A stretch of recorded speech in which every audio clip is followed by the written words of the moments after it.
Kesicano, Simply Fly, the widest there from Amish Boy. Marbusha just in front. Tremonto tries to come back. Kesicano further back on the field, but Marbusha's in front. Near the line, punched out Marbusha. Marbusha's won. Welcome to Brisvegas, our custom-built Queensland Winter Carnival show. I want to tell you what, it is winter in Melbourne, and these boys up in Queensland have got the right idea. Tommy Henjak, the Windsor Weasel, and Johnny Mcleod. And they've got pockets full of money after last week's show. Marbusha, boom. Didn't it win impressively? Welcome to the show, guys.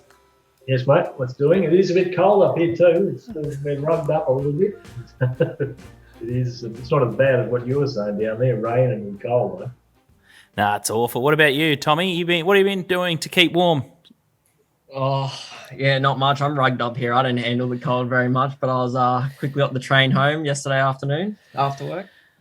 Mate, looks like you've been really, really busy on Twitter and probably rubbing up our good friend Johnny Walter the wrong way. Some very interesting revelations on Twitter last night. If you haven't seen Tommy's best work, it's at Maps of Brisbane. He is an absolute creep, but luckily he can find us a winner. Now, it was a perfect storm last week at the Gold Coast. Wow, it was a tricky track to assess, but you guys nailed it. They're all coming off the fence nice and early, but Johnny Mcleod, Marbusha, the Sydney horse, the fence was off. It was the right jockey, and it wasn't at a great ride from Jim Byrne. That was the key. Where was Jim Byrne going to settle this horse? But once he pushed forward, it would have been a fill-up in play as well. But, the stars aligned and massive go that. Yeah, it was off the map. He rode it. It was funny because his first intention when he got out of the gates was to just see what's going on. And I was surprised that he did that, but he made up his mind straight away when he noticed a lot of horses not going forward, and he pushed the button and got around the outside of the leader. And once he did that, they just walked in front, and it was just a sprint home. It was just a couple of the jockeys down there or from the south that came up here, just got them in the right positions, and horses, the other horses had to come in the wrong positions, and it was just good rides by the class jockeys, I'd say. And the Windsor Weasel was all over Avilius, but it was Zaki who turned the tables. It was backed off the map, and it wasn't the fastest run race, but it absolutely put a gap in the field. It was a sensational win there, Tommy Henjak. Big things ahead? Yeah, too good. The big teams there, they really honed in on Zaki as we saw it. Just the price kept pummeling throughout the day, and even late they just keep smashing it. J-Mac went forward, got into a right position, put in the race, and geez, it come home in some nice splits. So it looks to put its hand up as a big winter player over the carnival. And Chris Waller's been notorious for setting horses up in Queensland, and he's got a 3-year-old filly there, Grace and Harmony. Thoughts here? Yeah, I thought it was a nice win. It was a fast tempo. It did get a toe into the race, but it was just a dominant win in the end. It put 3 on the trot this preparation, and Waller with his 3-year-olds, these are big targets for him, and he ran the trifecta in the race and looks to set the tone over the carnival again.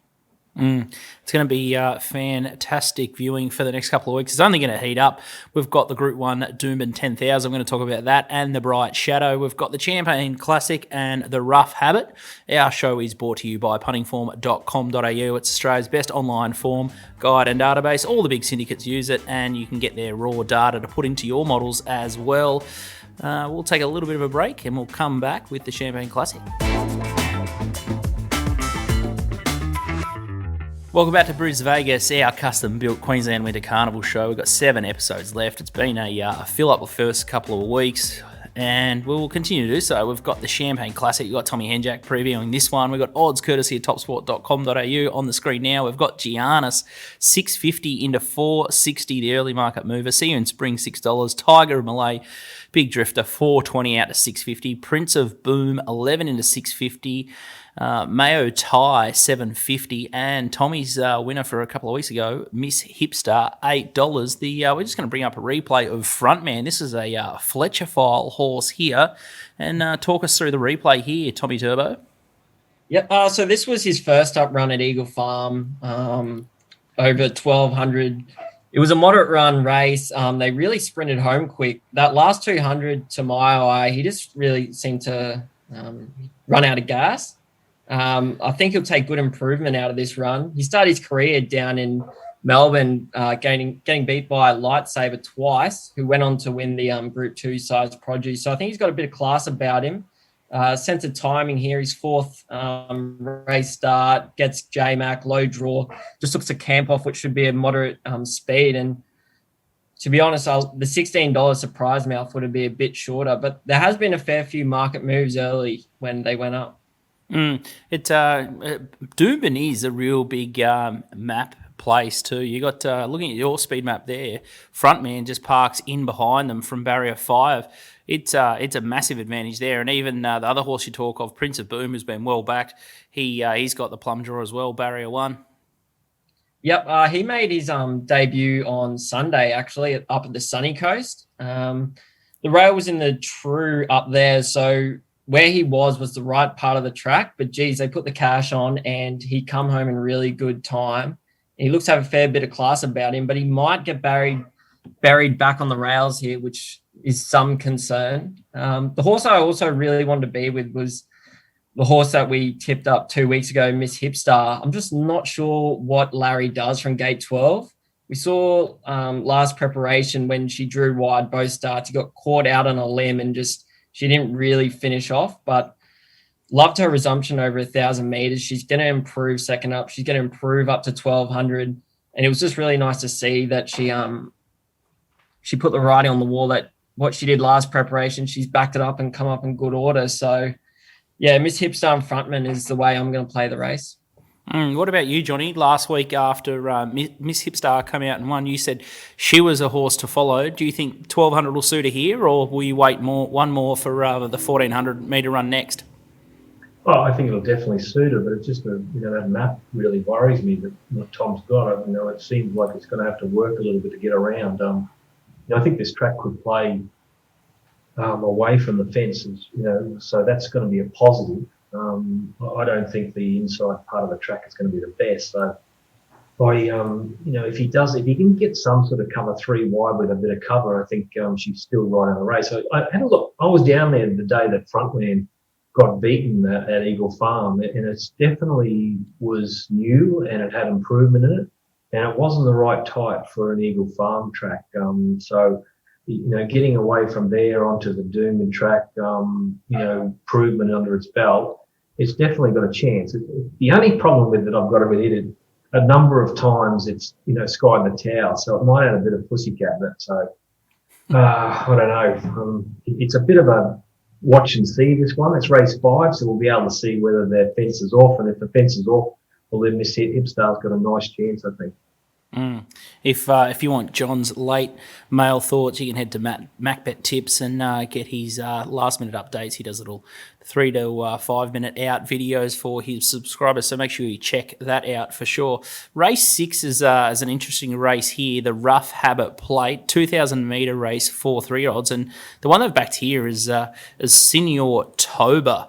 It's been 370 into 350. High Supremacy 330. Coco 550. Cucaracha 13 into 11, and Achiever $11. And Johnny, you're going to talk through this one. And Señor Toba is the replay that you've called up here. Yeah, it's nice. It's a grey horse back last, and we had to niggle it a little bit when they sprinted. The leader sprinted on him, and the other horse that's in the red cap in front of him, he's High Supremacy. Now, these two are the favourites in this race tomorrow. Just the way Señor Toba, just knuckled down and put his head down and just was getting away from him, was strong at the finish. The little concern here is Doomben and how far he's going to get back. Like, he's going to be back in probably the last 4, I'd say. And if it was Eagle Farm and 2,200, I'd say just a good thing. But again, it's a matter of if this track's playing a little bit wide and he can just rev up a little bit, get it moving, and he'll be hard to beat or hard to hold out. I've seen a couple of Wallace horses go into this race over the last 2 or 3 years, and he's won nearly every one that he's put the right horse in. So I'm expecting he's found the right horse again. It's going to be strong at the finish. And as I said, the one to run down is High Supremacy, the one that runs second there. He's going to get probably a 2 to 3 length break on Señor Toba, but I think just the way we looked at there, he's going to improve just as much as High Supremacy and be strong, at the finish again. Definitely. He really got into his work. It was, the work of a horse that really finds a line, and that's what we're after. It's similar to Tommy Turbo's work on Twitter this week, just really hunting it as hard as he can. Just, as we said, doesn't leave a stone unturned. Oh. My parents watch this show. They just must be absolutely ashamed in what I've become. Can you add any thoughts there on the race, Tommy Turbo, Senor Toba? Yeah, Senor Toba is probably the one I want to be with as well. It's still lightly raced from barrier 7. I think it can just blend in nicely, get on the back of a horse like High Supremacy or Achiever possibly. And yeah, I think Cucaracha from gate 2 gets a nice run as well. So they're the two I'm looking at. Obviously, Waller has a strong grip over this race. He's got a fair few runners here.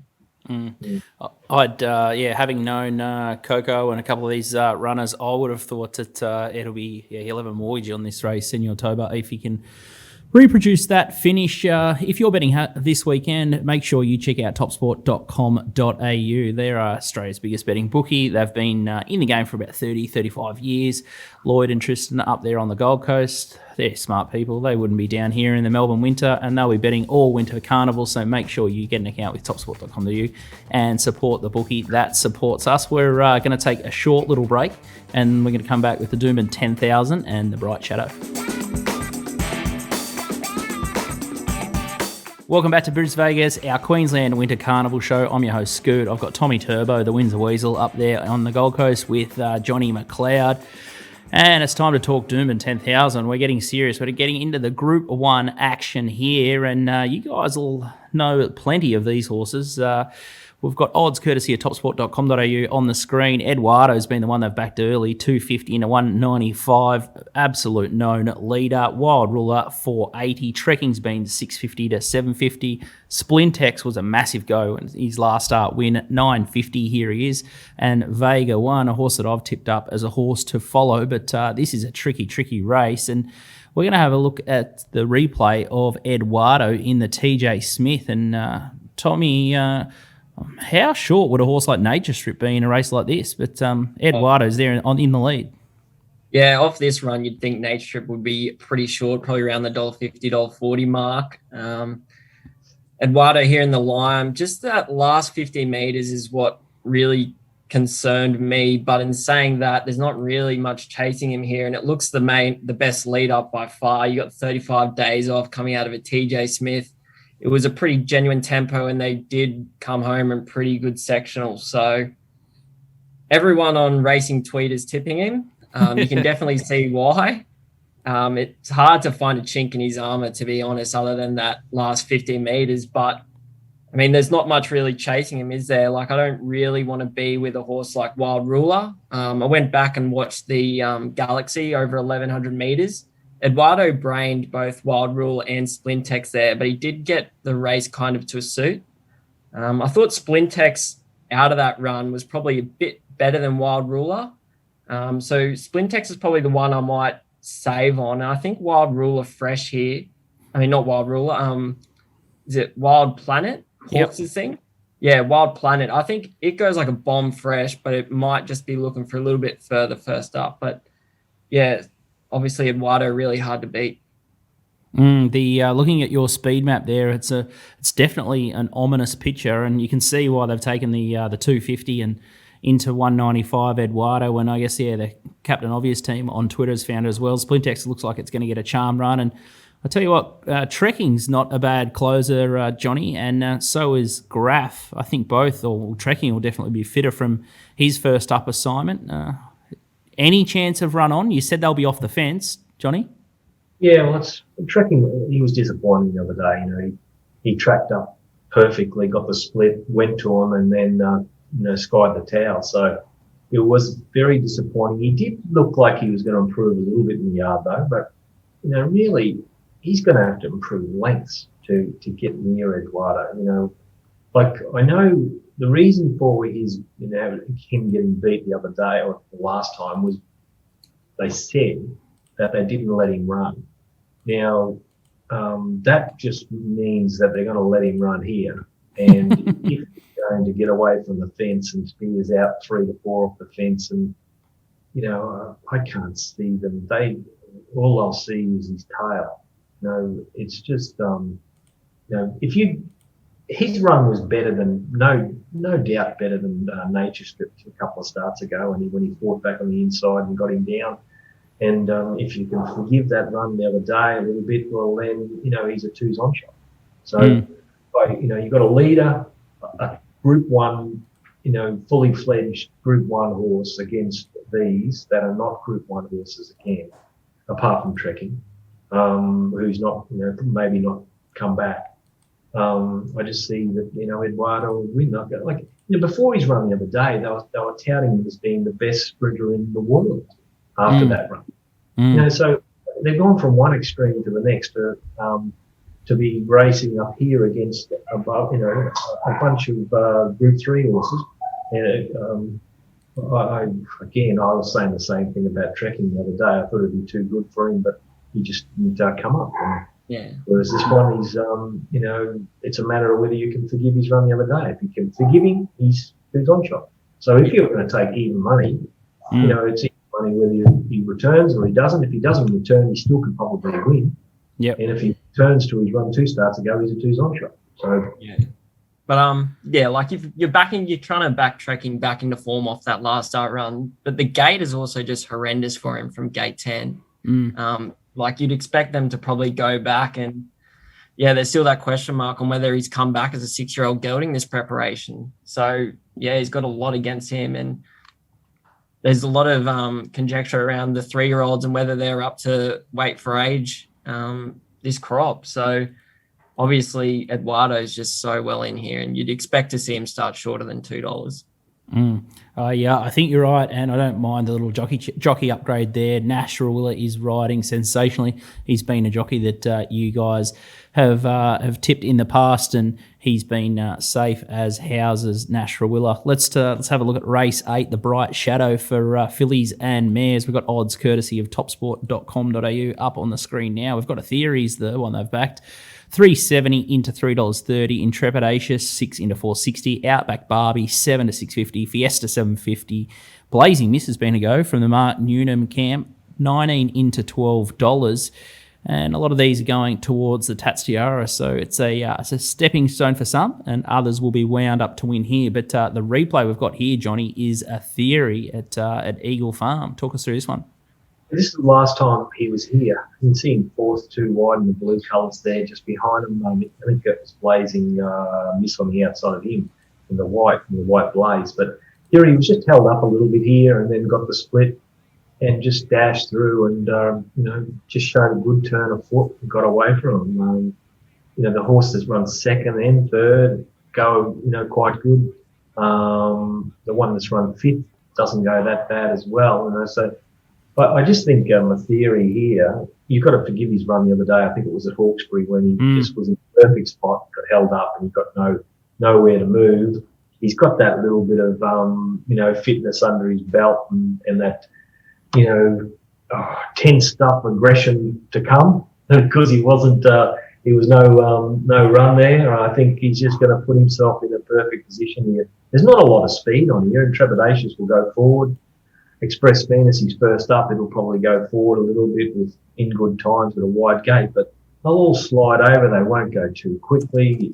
Theory will get, probably fifth, 2 wide and come out to the right part of the track and be very hard to hold out. I did think Blazing Miss had a chance as well because it was no run the other day at Hawkesbury as well. And it's shown ability up here. It was going to get the perfect run, but this inside part of the track is a little concern, at this time of day for sure and certain. So I'm looking to back a Theory. I was going to, I have had something on Blazing Miss, but I am a little concerned. Horses like Intrepidatious, I was a touch disappointing with it the other day when it loomed up and it just didn't want to put him away, just wanted to plug away. And so I just don't know whether there's fitness there or not, but he's going to get a nice run up on the speed. But I've got him around about $5 to $6. I think he was a little bit more than the market. But Outback Barbie's another one that's going to get back in the field and run on. Went good the other day in Sydney. but it's got this 15 gate, and if they don't go too hard in front, it's going to make it pretty hard for her to get over the top of them. So I think this is a nice bet on Ethereum. I think it's just going to get the right run. I'm quietly confident there from Johnny. So, yeah, there's a couple of confident ways to play here. Señor Toba, they've taught me into that for sure. Frontman is Tommy Turbo's best value bet, and a theory there looks a good way to go. Let's have a look at a couple of the TopSport Big Bets. We've got the Champagne Classic, Prince of Boom. As we said, it was a bit of a market mover, race 5, number 7, and this could be either of your guys' bet in the 10,000. Someone's had 5,000 at $1.95 Eduardo, so missed the price there slightly, but it looks like a good way to be. So they're not the worst 2 tickets you can find. Any final thoughts before we let you go, Johnny? No, that's about all. I'm pretty confident with this meeting. It's just a matter of getting them into the right spot, sort of thing. I think there's a lot of horses here away from the top 3 or 4 that can't win. So there's only 3 or 4 chances in them, and most of those races that we've actually sent. So, if we can, out of those 3 and 4, we can rule 1 or 2 of those out because of the way the track's playing or whatever it is, well, then we can, chips in. What about you, Turbo? Yeah, I love betting at Doomben, so can't wait to get back there on Saturday, and hopefully this time next week I've still got a smile on my face. I'm sure you're always up and about. But macbet.com.au is where you need to head if you want more of those guys' action. Get them in the last 3 to 5 minutes just to clarify what's going on there up in Brisbane. But big thanks to puntingform.com.au. Can't do the form without Punting Form, and topsport.com.au. They are Australia's biggest betting bookie. Without them, we couldn't get the streams up and going, and the big professionals, that's who they bet big with when they're betting on Saturdays. But make sure you tune in next week to our Brisvegas show, and we'll help you keep finding the winners throughout the Queensland Carnival. Thanks, Johnny. Thanks, Tommy. Beauty. Cheers, good. Thanks, guys. That's enough for us. And make sure you continue to follow us on Little Birdie TV on YouTube, on Apple Podcast, on Little Birdie Podcast, and also on SoundCloud and Spotify. We're everywhere. Thanks, guys.